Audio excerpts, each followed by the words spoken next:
నమస్కారం. Zee TV news కి స్వాగతం. ముందుగా ముఖ్యాంశాలు. విజయవాడలో 210 అడుగుల అంబేద్కర్ విగ్రహాన్ని ఆవిష్కరించిన సీఎం జగన్. పాల్గొన్న ప్రజాప్రతినిధులు అంబేద్కర్ మహాశిల్పం రాష్ట్రానికి కాదు దేశానికి తలమానికమని వ్యాఖ్య. ఈ నెల 20న నగరంలో జరగనున్న లోక్ నాయక్ ఫౌండేషన్ పుణ్యతిథి ఎన్టీఆర్ శత జయంతి ఉత్సవాలు. ముఖ్య అతిథిగా పాల్గొంటున్న మెగాస్టార్ చిరంజీవి. ఎన్నికల జాబితా రూపకల్పన సవరణ ప్రక్రియపై సమీక్షించిన రాష్ట్ర ప్రిన్సిపల్ సెక్రటరీ శ్యామలారావు. అధికారులు యువ ఓటర్ల నమోదుకు అధిక ప్రాధాన్యత ఇవ్వాలని సూచన.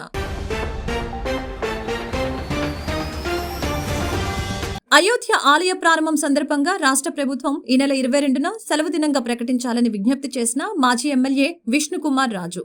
500 సంవత్సరాల హిందువుల కళ సాకారమైన రోజును సెలవుగా ప్రకటించాలని, ప్రభుత్వం ప్రాముఖ్యత కల్పించాలని డిమాండ్. పెందుర్తిలో ప్రమాద కారకాలుగా మారిన గుంతలు పడ్డ రోడ్లను మరమ్మతులు చేయించిన traffic SI Ramesh. SI Ramesh ఉత్తమ పనితీరును కొనియాడుతున్న వాహన చోదకులు, స్థానికులు. విజయవాడలో ముఖ్యమంత్రి వైఎస్ జగన్మోహన్ రెడ్డి 210 అడుగుల అంబేద్కర్ విగ్రహాన్ని ఆవిష్కరించారు. విజయవాడలో మనందరి ప్రభుత్వం ఏర్పాటు చేసిన డాక్టర్ బిఆర్ అంబేద్కర్ మహాశిల్పం రాష్ట్రానికి కాదు దేశానికి తలమానికమని ముఖ్యమంత్రి వైఎస్ జగన్మోహన్ రెడ్డి తెలిపారు. చరిత్రను తిరగరాసేలా మరెందరో 100 ఏళ్ల పాటు స్టాట్యూ ఆఫ్ సోషల్ జస్టిస్ స్ఫూర్తినిస్తుందని తెలిపారు.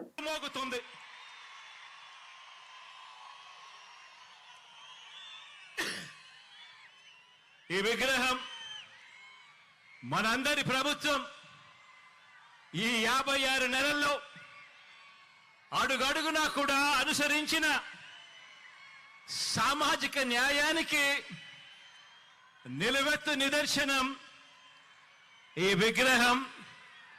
ఇక్కడే విజయవాడలో ఎప్పుడు కనిపిస్తూ ఉంటుంది. ఆశ్చర్యం ఏమిటో తెలుసా?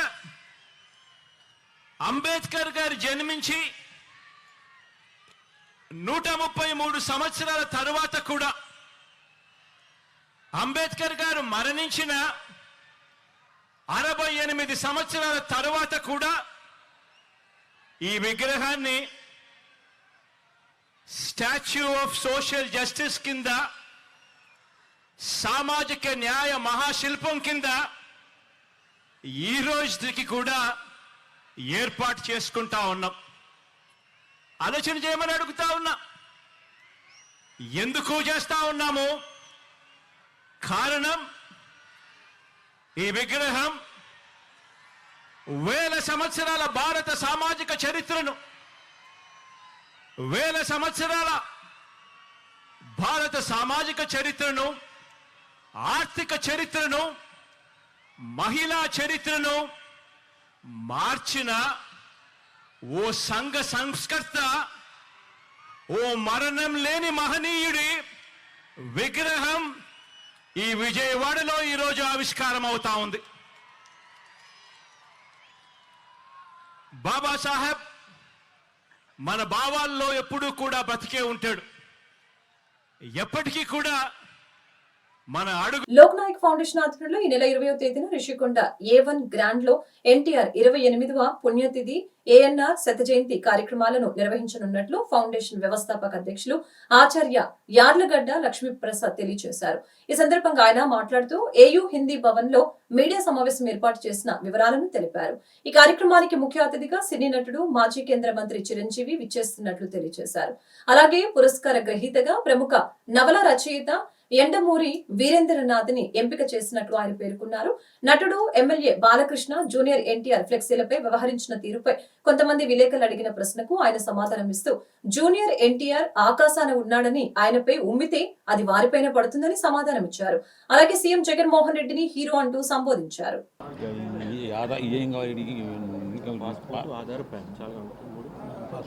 లోక్ నాయక్ ఫౌండేషన్ వార్షిక పురస్కారం రేపు A1 గ్రాండ్ ఋషికొండలో జరుగుతుంది. ప్రతి సంవత్సరం గత 19 సంవత్సరాలుగా ఎన్టీఆర్ గారి వర్ధంతి రోజున ఈ పురస్కారాలు ఇవ్వడం మాకు ఆనవాయితీగా వచ్చింది. ఈ సంవత్సరం శనివారం వచ్చిందని చెప్పని 20వ తారీఖు మార్చాం. దీంట్లో వార్షిక సాహిత్య పురస్కారం 2 లక్షలు, జీవన సాఫల్య పురస్కారం 50,000 చొప్పున ప్రదానం చేయడం జరుగుతుంది. ఈ సంవత్సరం ఈ సాహిత్య పురస్కారం యండమూరి వీరేంద్రనాథ్ గారికి ఇవ్వడం జరుగుతుంది. అదేవిధంగా జీవన సాఫల్య పురస్కారం కింద ఇండ్ల రామసుబ్బారెడ్డి గారు ప్రఖ్యాత మనోవిజ్ఞాన వైద్యులు. 2 రాధాకృష్ణరాజు గారు బెంగళూరులో తెలుగు విజ్ఞాన సమితి అనేటువంటి చెప్పి తెలుగువారికి ఎంతో సేవ చేసిన రాధాకృష్ణరాజు గారు. 3వ వారు విల్సన్ సుధాకర్ తుల్లుమిల్లి అని చెప్పని ఆయన అంతర్జాతీయంగా ప్రపంచవ్యాప్తంగా పర్యటన రంగంలో నిపుణుడు. భారతదేశం తరఫున చాలా పర్యాటక నిపుణుడుగా ఉన్నాడు. ఆయన స్వయంగా కవి కూడా. అందుచేత వీళ్ళ ముగ్గురికి 50,000 చొప్పున జీవన సాఫల్య పురస్కారాలు, ప్లస్ యండమూరి వీరేంద్రనాథ్ గారికి 2 లక్షల రూపాయల సాహిత్య పురస్కారం జరుగుతుంది. ఈ సభకి ముఖ్య అతిథిగా చిరంజీవి గారు వస్తున్నారు. అధ్యక్షులుగా ఆకుల శేషాయి గారు, హైకోర్టులో ఉన్నటువంటి చాలా సీనియర్ న్యాయమూర్తులు ఆయన. తర్వాత విజ్ఞాన్ సంస్థల నుంచి లావు కృష్ణదేవరాయలు, రత్తయ్య గారు రావాల్సింది. రత్తయ్య గారు చైనా పర్యటన వలన వాళ్ళ అబ్బాయి లావు కృష్ణదేవరాయలు నరసరావుపేట ఎంపీ, ఆయన వస్తున్నారు. తర్వాత గంటా శ్రీనివాసరావు గారు. రేపు ఉదయం 10:30కి A1 గ్రాండ్లో ఈ సమావేశం జరుగుతుంది. దయచేసి అందరూ రావాల్సిందిగా కోరుతాను. ఇన్విటేషన్ కార్డులో 2వ పేజీలో ఉన్నాయి గతంలో ఎవరెవరికి ఇచ్చామనేది. ఎక్కడా కూడా ఆగకుండా ప్రతి సంవత్సరం ఎన్టీ రామారావుని వర్ధంతి చేస్తున్నటువంటి ఏకైక సంస్థ మాది. ఎన్టీ రామారావు వర్ధంతి, అదేవిధంగా నాకు ఇష్టమైనటువంటి ప్రియమైనటువంటి కవి హరివంశరాయ్ బచ్చన్ గారు, అమితాబ్ బచ్చన్ గారు తండ్రి. అమితాబ్ బచ్చన్ గారు ఇంకా సినిమాలో ప్రవేశించకముందే హరివంశరాయ్ బచ్చన్ గారితో నాకు సంబంధాలు ఉండేవి, ఉత్తర ప్రత్యుత్తరాలు ఉండేవి.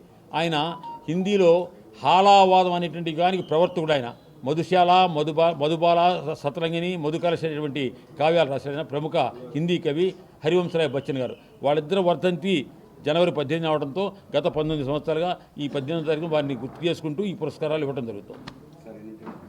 యండమూరి వీరేంద్రనాథ్ గారు ఒక 5 దశాబ్దులు అంటే ఒక 50 సంవత్సరాల పాటు ఈయన ఏం రాస్తాడు కొత్త నవల అనేటువంటి చేసిన మనిషి. అంతేకాకుండా యువతలో పఠనాశక్తిని పెంచినటువంటి రచయిత ఆయన తులసీదళం అనేటువంటి ఒక నవల మొదలుపెడితే, సీరియల్ మొదలుపెడితే ఆంధ్రభూమిలో అంతకుముందు 10,000 సర్క్యులేషన్ల 1,00,000 సర్క్యులేషన్ పెరిగిపోయింది ఒక్క సీరియల్తో. అంతేకాకుండా ఆయన విజయానికి 5 మెట్లు అనేటువంటి పుస్తకం రాస్తే అది 3 కోట్ల రూపాయల అమ్మకాలు జరిగినాయి. అట్లా తెలుగువారికి ఒక గౌరవాన్ని తెచ్చినటువంటి నవలా రచయితగా గౌరవం తెచ్చిన వాళ్ళు యండమూరి వీరేంద్రనాథ్. ఆ తరంలో చాలా గొప్పవాడు. ఇద్దరు యార్లగడ్డ శివరామప్రసాద్ గారు. ఏమండి,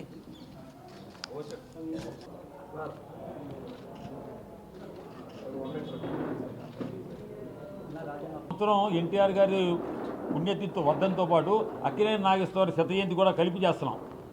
ఇది విశేషం. ఎన్టీఆర్ పుణ్యతిథితో పాటు అక్కినేని నాగేశ్వరరావు శత జయంతి కూడా చేస్తున్నాం. మరి వీళ్ళిద్దరికీ వచ్చి జరిగిన ఫంక్షన్ జరగాలంటే ఎవరు యోగ్యులంటే చిరంజీవి గారు. ఆయన అభిమానం వస్తాను, ఇవాళ ముందు ఒక రోజు ముందే వచ్చేస్తానని, ఇవాళ సాయంత్రం వచ్చేస్తారు చిరంజీవి గారు.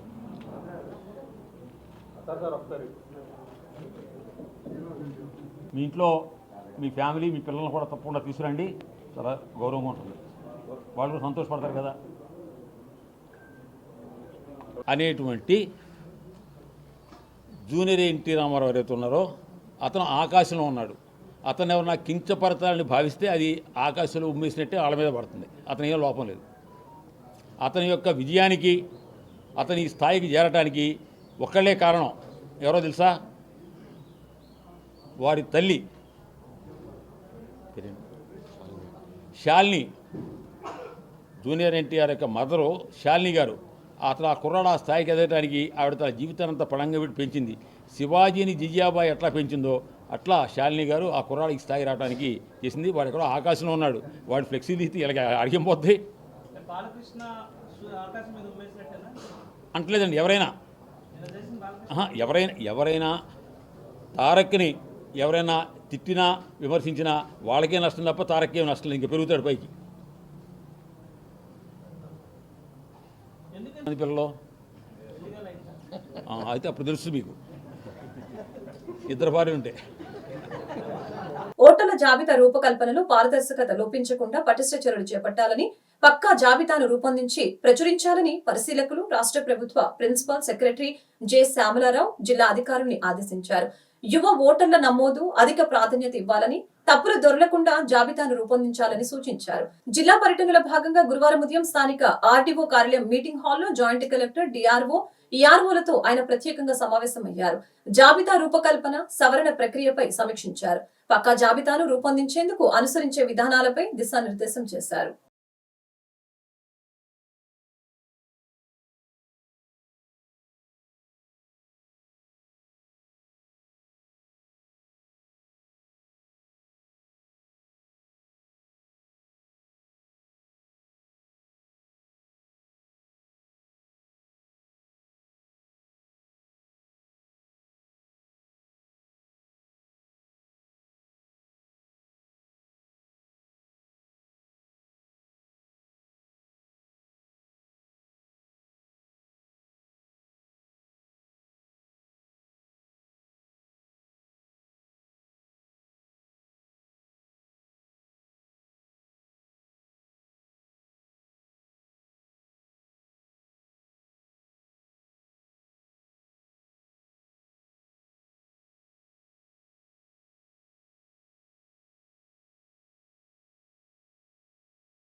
హిందువుల 500 ఏళ్ల కోరిక ఈ నెల 22న అయోధ్య రామాలయం ప్రారంభంతో తీరనున్న నేపథ్యంలో రాష్ట్ర ప్రభుత్వం ఆ రోజున సెలవుగా ప్రకటించాలని మాజీ ఎమ్మెల్యే, బీజేపీ రాష్ట్ర ఉపాధ్యక్షులు విష్ణుకుమార్ రాజు కోరారు. ఈ సందర్భంగా ఆయన కార్యాలయంలో మీడియాతో మాట్లాడారు. 22న అయోధ్య రామ మందిరం ప్రారంభోత్సవానికి అన్ని రాష్ట్రాలు సెలవుగా ప్రకటించాయి. ఈ ఆంధ్రప్రదేశ్ మాత్రం ప్రకటించకపోవడం శోచనీయమని తెలిపారు. ఆంధ్రప్రదేశ్ లో హిందువుల మనోభావాలు కాపాడవలసిన బాధ్యత ఆంధ్ర ముఖ్యమంత్రి జగన్మోహన్ రెడ్డికి ఉందని తెలిపారు. 500 సంవత్సరాల పోరాట ఫలితంగా ఏర్పడిన రామ మందిరం ప్రారంభోత్సవానికి సెలవు ప్రకటించకుండా ఉండటం అన్యాయంగా భావించాలని పేర్కొన్నారు. 22న తప్పనిసరిగా సెలవు ప్రకటించాలని విజ్ఞప్తి చేశారు. సుమారు 7,000 మంది స్వామీజీలు, ఆధ్యాత్మికవేత్తలు పాల్గొంటున్నారని, ఆ రోజున ఉదయం నుంచి మధ్యాహ్నం వరకు శ్రీరామ నామస్మరణతో దేశం మారుమ్రోగుతుందని తెలిపారు.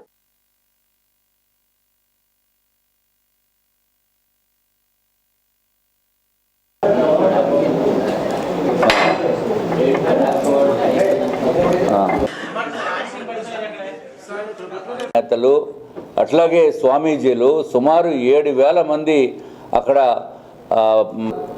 మొత్తం కూడా ఆంధ్ర రాష్ట్రంలో హిందువుల మనోభావాల్ని దృష్టిలో పెట్టుకుని 22వ తారీఖున సెలవు ప్రకటించాలి అని చెప్పి మేము విజ్ఞప్తి చేస్తున్నాం. ఎందుకంటే మిమ్మల్ని డిమాండ్ చేస్తే మీరు దాన్ని పట్టించుకోరు. ఆఖరికి మీ పతనం అనేది అది సర్వసాధారణము, ప్రతి ఒక్కరికి తెలుసు. ఇది ముఖ్యంగా ఎందుకు డిమాండ్ చేస్తున్నామంటే, ఎంతో ప్రతిష్టాత్మకంగా హిందువులను ఎంతో కాలం నుంచి సుమారు 500 సంవత్సరాల పోరాటం ఫలితము 22వ తారీఖున మనం చూడబోతున్నాం. 500 సంవత్సరాల పోరాటంలో 1,75,000 మంది హిందువులు ప్రాణాలు కోల్పోయారు. 1,75,000 మంది హిందువులు ఈ రామ జన్మభూమి నిర్మాణం గురించి వాళ్ళు ప్రాణాలు కోల్పోయిన పరిస్థితి ఉంది. సో దీనందరినీ కూడా దృష్టిలో పెట్టుకుని తప్పనిసరిగా మన కేంద్ర ప్రభుత్వము ఏ విధంగా అయితే హాఫ్ డే హాలిడే ప్రకటించిందో, అట్లాగే ప్రధానమంత్రి నరేంద్ర మోడీ గారు ఒక 11 రోజుల దీక్షతోటి 22వ తారీఖున ఆ ప్రారంభోత్సవ కార్యక్రమం చేపడుతున్నారు. దీని అంతటినీ కూడా మీరు దృష్టిలో పెట్టుకోకుండా సెలవు ప్రకటించకుండా ఉండటం అనేది ఇది చాలా అన్యాయము, ఇది దురదృష్టకరం. కాబట్టి జగన్మోహన్ రెడ్డి గారిని అట్లాగే ఆంధ్ర రాష్ట్ర ప్రభుత్వాన్ని తప్పనిసరిగా 22వ తారీఖు నాడు సెలవు ప్రకటించవలసిందిగా కోరుతున్నాము. దానికి కారణం ఏంటంటే, మీరు 21వ తారీఖు వరకు స్కూల్స్కి సెలవు ఇచ్చారు. 22వ తారీఖున ఉదయం 10 గంటల నుంచి 12 గంటల వరకు రామనామ జపము, అట్లాగే భజనలు కార్యక్రమము, ప్రతి టెంపుల్ కూడా మొత్తం ఇండియా మొత్తం మీద కూడా అట్లాగే ప్రపంచం మీద కూడా ఇది రామనామ స్మరణతోటి మొత్తము అందరూ కూడా ఎంతో భక్తి శ్రద్ధలతోటి చేసుకునే కార్యక్రమం. మీరు ఈ స్కూల్స్కి హాలిడే ప్రకటించకపోతే వాళ్ళ పిల్లలు కూడా ఇటువంటి అద్భుతమైన కార్యక్రమం వాళ్ళు జీవితంలో చూసి ఉండకపోవచ్చు. ఇది ప్రతిసారి వచ్చే కార్యక్రమం కాదు. కాబట్టి దీన్ని దృష్టిలో పెట్టుకుని తప్పనిసరిగా కేంద్ర ప్రభుత్వము ఏ విధంగా విధి నిర్వహణ పట్ల అంకిత భావం, ట్రాఫిక్ సమస్యల పరిష్కారంలో ఉత్తమ పనితీరుతో స్థానిక ప్రజల మన్ననలు పొందుతున్న పెందుర్తి ట్రాఫిక్ ఎస్ఐ రమేష్ మరో అడుగు ముందుకు వేసి గుంతలమయంగా మారిన రోడ్లను తానే ఇతరుల సాయంతో పూడ్చి షబాస్ పోలీస్ అనిపించుకున్నారు. వేపగుంట నుంచి చీమలాపల్లి వెళ్లే మార్గంలో గోతులమయం కావటంతో వాహన చోదకులు అష్టకష్టాలు పడుతూ ప్రమాదాల బారిన పడుతున్న నేపథ్యంలో ఎస్ఐ రమేష్ మరమ్మతులు చేసేందుకు ముందుకు వచ్చారు. నిత్యం రద్దీగా ఉండే ఈ రహదారి బాగోగుల్ని పట్టించుకునే నాదుడే కరువైన నేపథ్యంలో ఆయనే స్వయంగా దగ్గరుండి గుంతలను రోడ్డు మరమ్మతులు చేయించి నేను సైతం అంటూ తాను కూడా ఆ పనిలో భాగస్వామై అందరి మన్ననలు పొందారు. ఈ ఘటనను కల్లారా చూసిన స్థానికులు, వాహన చోదకులు హర్షం వ్యక్తం చేస్తున్నారు. కోట్ల రూపాయల నిధులతో రహదారిని వెడల్పు చేసేందుకు ప్రస్తుత అధికార పార్టీ శంకుస్థాపన చేసి సుమారు సంవత్సరం గడుస్తున్నా నత్తనడకన సాగుతున్న ఆ పనుల కారణంగా ఇబ్బందులు ఎదుర్కొంటున్న స్థానికులు, వాహన చోదకులకు ఎస్ఐ రమేష్ చేస్తున్న మరమ్మతుల వలన ప్రమాదాల నివారణకు దోహదపడుతుందని ఆశాభావం వ్యక్తం చేస్తున్నారు. అంగన్వాడీ వర్కర్లు తమ సమస్యల పరిష్కారానికి రాష్ట్ర వ్యాప్తంగా చేపట్టిన సమ్మె ఉధృతం కొనసాగుతోంది. తమ న్యాయమైన డిమాండ్ను పరిష్కరించాలని కోరుతూ చేపట్టిన సమ్మె 39వ రోజుకు చేరుకుంది. ఈ సందర్భంగా పెందుర్తి కూడలిలో నేటి నుంచి మరలా నిరవధిక నిరాహార దీక్షలు చేపట్టారు. అంగన్వాడీ వర్కర్ల చేపట్టిన సమ్మెకు జీవీఎంసీ కాంట్రాక్టర్ యూనియన్ సిఐటియు నాయకులు వెంకటరెడ్డి మద్దతు తెలిపారు.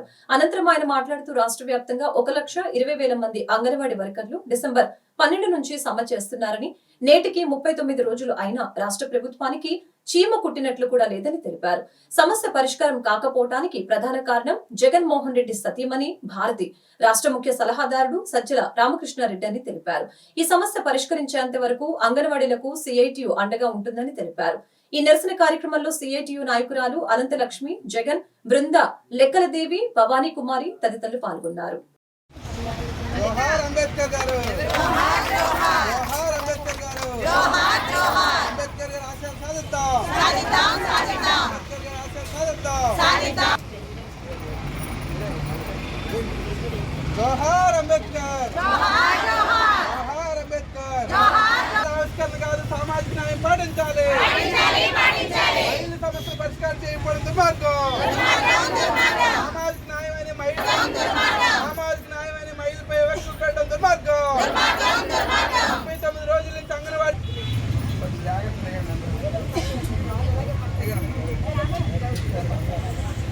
అయినా ప్రభుత్వం నుంచి ఎటువంటి స్పందన రాలేదు. ధర్నా చౌక్ దగ్గర ఆమరణ నిరాదీక్షలో కూర్చున్న వాళ్ళకి సంఘీభావం తెలుపుతూ మద్దతుగా పెందుర్తి ప్రాజెక్ట్ నుంచి 2 సెక్టార్లు కూర్చున్న ఈ రోజు ఈ దీక్షను కొనసాగించాలని కోరుచున్నారు.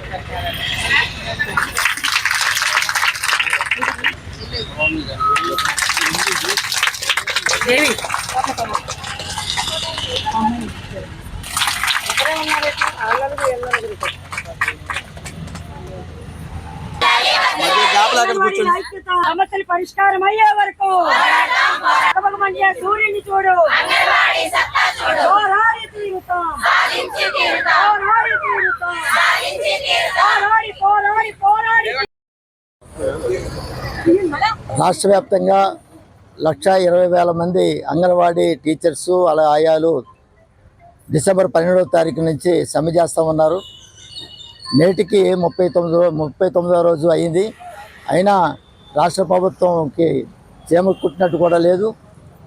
వెంటనే ఈ యొక్క సమస్య పరిష్కారం చేయాలని మేము డిమాండ్ చేస్తున్నాం. ఏ పోరాటాలైనా సరే ఇప్పటివరకు కూడా వృధా పోలేదు. వాళ్ళు కార్మికులు జీతాలు బచ్చాలు కానీ హక్కులు కానీ అన్నీ సాధించుకోవడం అనేది జరిగింది. వీళ్ళు కూడా ఆ విధంగా సాధించుకుంటారు. ఆ యొక్క ప్రగాఢమైనటువంటి విశ్వాసం జీవీఎంసీ కాంట్రాక్ట్ వర్కర్స్ యూనియన్ సిఐటిగా మేము మద్దతు తెలియజేస్తూ ఉన్నాం.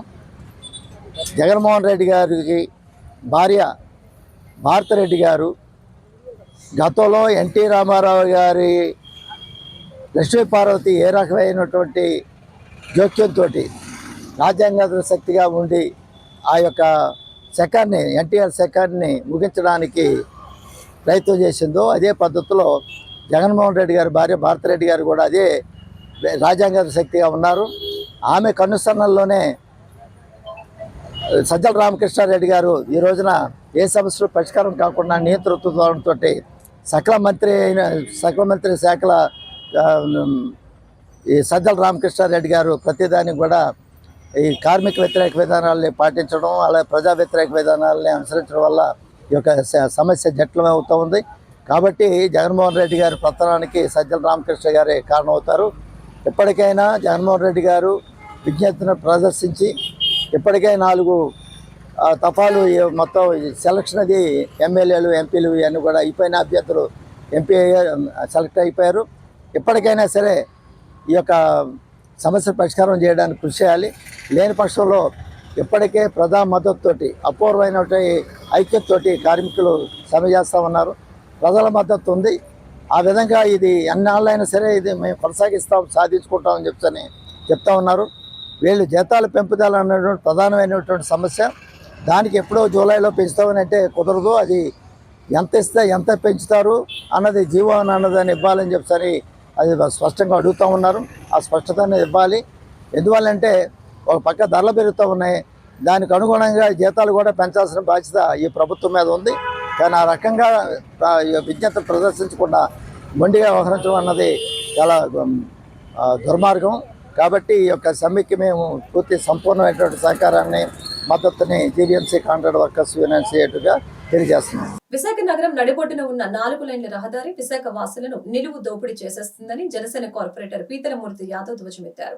విశాఖలో ఏర్పాటు చేసిన మీడియా సమావేశంలో ఆయన మాట్లాడుతూ NHAI అధికారుల లంచగొండితనం, జీవీఎంసీ చేతకానితనం, కొందరు అధికార పార్టీ పెద్దల అవినీతి, పార్లమెంటు సభ్యుల నిర్లక్ష్యం ఇవన్నీ కలిపితే అంగనంపూడి టోల్ పేరిట విశాఖ వాసులపై ప్రతి ఏటా 100 కోట్ల భారాన్ని వేస్తున్నారని తెలిపారు. ఈ టోల్ గడువు ఎప్పుడో ముగిసిపోయిన రహదారిని జాతీయ రహదారుల నుంచి మినహాయించినా అడిగేవారు లేక అమాయక విశాఖ నగర ప్రజలు బలైపోతున్నారు. ఈ మీడియా సమావేశంలో GVMC Janasena deputy floor leader Dalli Govinda Reddy, Janasena Uttarandhra ప్రాంతీయ సమన్వయకర్త నాగలక్ష్మి చౌదరి, త్రివేణి, పోతు వెంకట ప్రసాద్ పాల్గొన్నారు.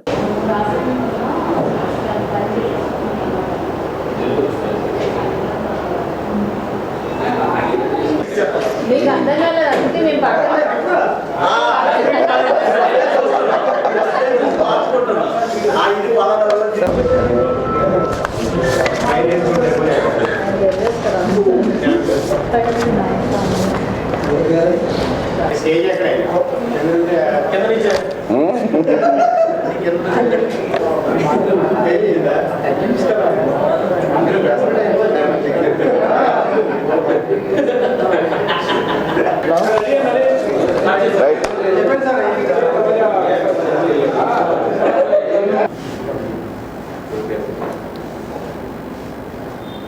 విశాఖ నగర నడిబొడ్డులో జాతీయ రహదారి పేరుతో 2 దశాబ్దాలకు పైగా విశాఖ ప్రజల నుంచి వందల కోట్ల రూపాయలు టోల్ ఫీజు వసూలు చేయడం అన్నది విశాఖ ప్రజలనే కాదు, విశాఖ నగరంలో నుంచి నలుమూలలకు వెళ్ళేటువంటి ప్రాంతవాసులందరికీ కూడా వాళ్ళని దోచేసి అక్రమంగా కొన్ని వందల కోట్ల రూపాయలు టోల్ మాఫియా వసూలు చేస్తున్నదన్నది ఇవాళ అగనంపూడి టోల్ గేట్ నిదర్శనం. ఏదైతే 2000 సంవత్సరంలో డిసెంబర్లో మొదలుపెట్టినటువంటి 4 లైన్లు రహదారికి గాను వరల్డ్ బ్యాంక్ ఫండ్స్ నుంచి 63.5 కోట్ల రూపాయలు ఆ యొక్క రోడ్డు నిర్మాణం కోసం వెచ్చించి NH-16ని కింద ఉండేటువంటి ఆ జాతీయ రహదారి ఏదైతే ఉందో అప్పటి నుంచి కేవలం 5 సంవత్సరాల్లోనే ఆ రోడ్డు నిర్మాణ వ్యయం కోసం ఖర్చు పెట్టినటువంటి డబ్బులు టోల్ రూపంలో వసూలు చేసేసినప్పటికీ కూడా మరి ఇదే విశాఖ మహానగరపాలక సంస్థ అనకాపల్లి ఆనందపురం మీదుగా కొత్తగా వేసినటువంటి రహదారి, అక్కడ ప్రస్తుతం 2 టోల్ గేట్లు ఉన్నాయి. ఆ యొక్క హైవే నేషనల్ హైవే 16గా పేరుగాంచారు. అంటే ఈ నేషనల్ హైవే 16 పేరుతో 2 చోట్ల రోడ్లు ఎక్కడైనా భారతదేశంలో ఉన్నాయా? 2 చోట్ల ఎక్కడైనా టోల్ ఫీజు వసూలు చేసిన సందర్భం ఉందా? స్థానిక సంస్థల పరిధిలో, జీవీఎంసీ పరిధిలో, నగర పరిధిలో ఎక్కడైనా టోల్ గేట్ ఫీజు వసూలు చేసేటువంటి చరిత్ర ఉందా?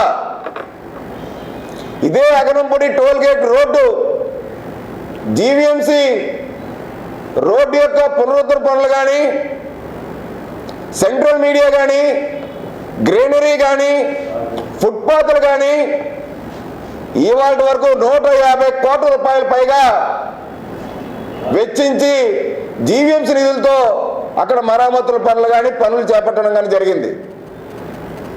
మరి నిధులు జీవీఎంసీవి, ఆదాయం వచ్చి నేషనల్ హైవే టోల్ మాఫియాది. దీని మీద అనేక పర్యాయాలు జనసేన పార్టీ, సిపిఎం అక్కడ స్థానికంగా ఉన్నటువంటి కార్పొరేటర్ గారు డాక్టర్ గంగారాం గారు కౌన్సిల్ సమావేశంలో, మొట్టమొదటి కౌన్సిల్ సమావేశంలోనే విశాఖ ప్రజల దగ్గర నుంచి ప్రతి నెల 25 లక్షల రూపాయలు, ప్రతిరోజు 25 లక్షల రూపాయల పైన టోల్ ఫీజు దోచేస్తున్నారు. కొన్ని వందల కోట్ల రూపాయలు జీవీఎంసీ నిర్వహిస్తున్నటువంటి ఆ యొక్క రోడ్డు పనులు ఏవైతే ఉన్నాయో, రోడ్డు మెయింటెనెన్స్ ఏదైతే ఉందో, నగర పరిధిలో అక్రమంగా టోల్ వసూలు చేస్తూ ఉన్నారని చెప్పి జీవీఎంసీ కౌన్సిల్లో పదే పదే ప్రస్తావించడం. మరక్కడ గతంలో స్థానిక ఎమ్మెల్యే, ప్రస్తుత టీడీపీ నగర అధ్యక్షులు పల్లా శ్రీనివాస్ గారు కూడా ఆ యొక్క టోల్ గేట్ ఎత్తేయాలని చెప్పి అప్పటి బార్ కౌన్సిల్ వాళ్ళతో రాష్ట్ర అత్యున్నత న్యాయస్థానంలో కేసు వేయించడం, హైకోర్టు ప్రవీణ్ కుమార్ గారు పెంచే అప్పుడు ప్రధాన చీఫ్ జస్టిస్ అయినటువంటి న్యాయమూర్తి గారు చాలా స్పష్టంగా తీర్పునివ్వడం జరిగింది. సింహాచలం శ్రీ వరహాలక్ష్మి నృసింహస్వామి నిత్య కళ్యాణం నేత్రపర్వంగా సాగింది. ఆర్జిత సేవలో భాగంగా ఉత్సవమూర్తి గోవిందరాజస్వామిని ఉభయ దేవేరులతో మండపంలో అధిష్టింప చేశారు. పాల్గొన్న భక్తుల గోత్రనామాలతో సంకల్పం చెప్పి పాంచరాత్రిగమ శాస్త్ర విధానంలో విశ్వక్సేన ఆరాధన, పుణ్యాహవచనాలతో కార్యక్రమానికి శ్రీకారం చుట్టారు. కంకణ ధారణ, నూతన యజ్ఞోపవిత సమర్పణ, జీలకర్ర, బెల్లం, మాంగళ్య ధారణ, తలంబ్రాల ప్రక్రియను కమనీయంగా జరిపించారు. మంత్రపుష్పం, మంగళ శాసనాల తర్వాత భక్తులకు వేదాశీర్వచనాలు, శేషవస్త్రాలు, స్వామివారి ప్రసాదాలను అందజేశారు.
వార్తలు ముగించే ముందు ముఖ్యాంశాలు మరొకసారి.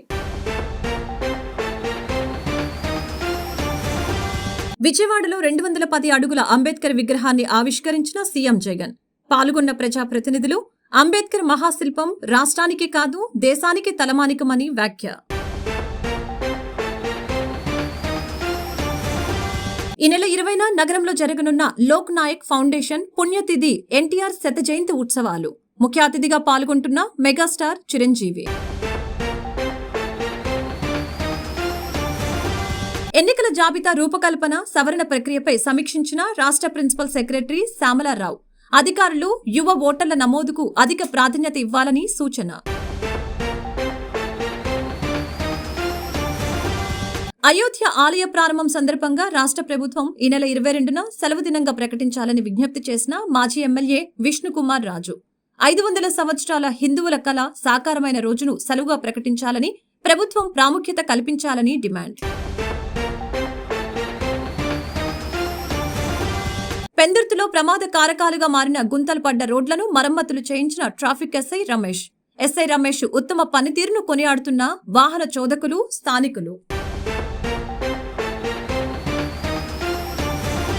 ఈ వార్తలు ఇంతటితో సమాప్తం. మరొక బులెటిన్లో మళ్ళీ కలుద్దాం. నమస్కారం.